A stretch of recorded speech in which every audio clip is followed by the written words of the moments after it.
All right, everybody, get ready to dive deep because today we're tackling a topic that's absolutely exploding right now. Generative AI.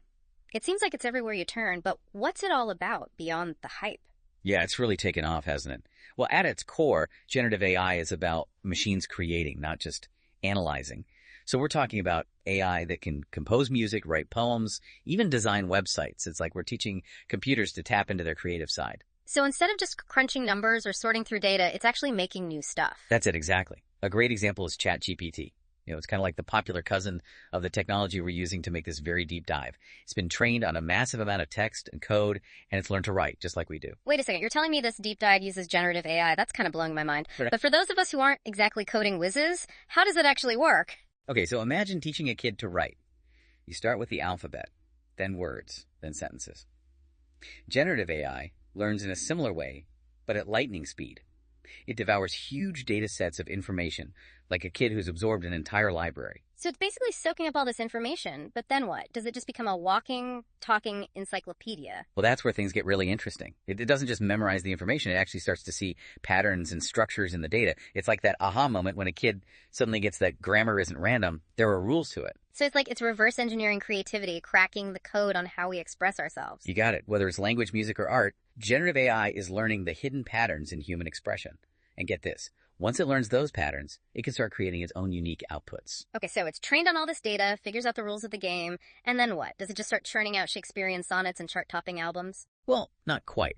It needs a little something to get it going, a starting point. And that's where prompts come in. You give the AI a prompt, which could be a few words, a sentence, an idea, anything really. And using everything it's learned, it generates something totally new that fits that prompt. So just to be clear, if I told it, write a song about a cat wearing a spacesuit, it could actually do it. Absolutely. And here's the cool part.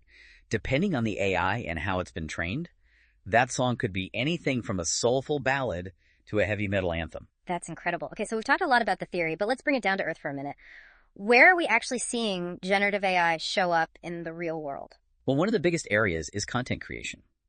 Imagine having an AI writing assistant that could help you smash through writer's block or create multiple drafts of an article super fast. Wow, that sounds incredibly useful. Okay, that's super practical, but what about something a little more, I don't know, out there? Like, could generative AI actually turn me into the next Picasso? Well, I don't know about Picasso, but it could definitely help you explore different artistic styles. Yeah. There's this AI called Della-E that actually generates images from text descriptions. You could literally tell it, paint me a picture of a cat wearing a monocle riding a unicorn through a nebula, and it would make it happen. Get out of here! Are you serious? So you're saying I could become an art critic overnight, even if I can barely draw a straight line? You could definitely experiment and create some seriously cool stuff. And it's not just limited to still images either.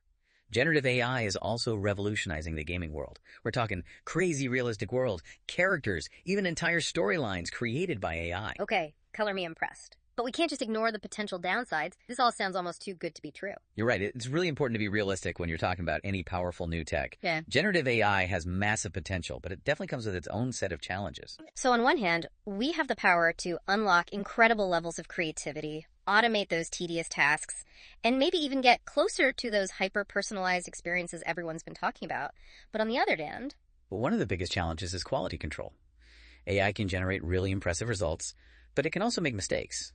Sometimes it produces content that's inaccurate or just doesn't make sense. Kind of like the old saying, you get out what you put in, right? If the AI is trained on bad data or given unclear instructions, the output isn't going to be good. Exactly. It's still a tool at the end of the day, and just like any other tool, it needs a skilled operator. And then you have the broader societal implications to think about as well. You mean like the whole robots are going to take our jobs scenario? I mean, if AI can write a podcast episode, what's stopping it from replacing podcast hosts altogether? It's a valid concern for sure, especially in fields that are heavily creative or involve a lot of information processing. As generative AI gets more sophisticated, we really need to be having serious discussions about its potential impact on the workforce. Okay, so huge potential, but some really big questions to wrestle with. So how do we navigate this whole brave new world? How do we make sure generative AI is used ethically and responsibly? Now there's the million-dollar question. It's not going to be easy, and it's going to require a multi-pronged approach. Transparency is a big one. Users need to understand how AI systems are making decisions.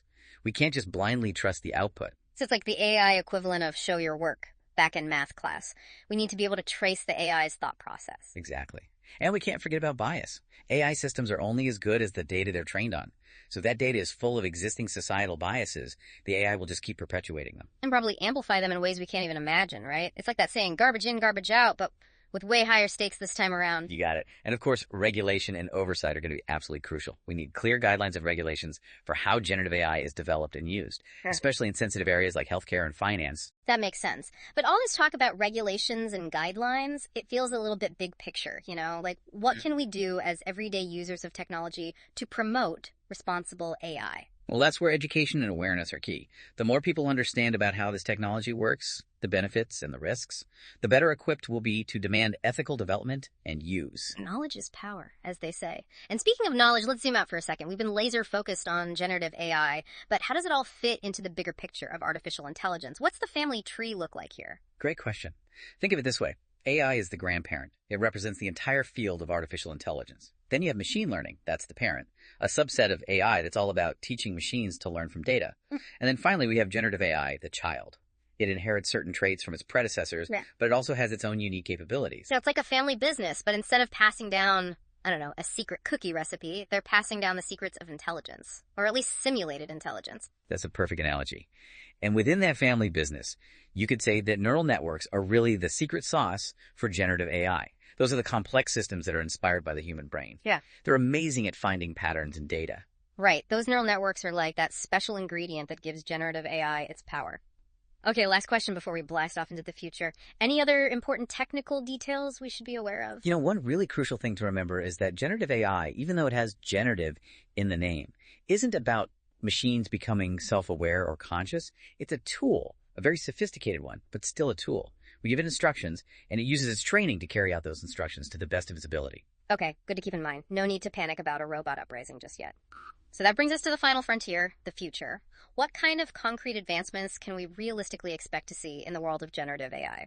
So what's coming down the pipeline? What kind of mind-blowing advancements can we expect to see in generative AI? Get ready for a wild ride. We're talking AI-generated content so realistic it'll make your head spin. Imagine music that rivals Mozart, art that would make Van Gogh jealous, the lines between human and machine creativity.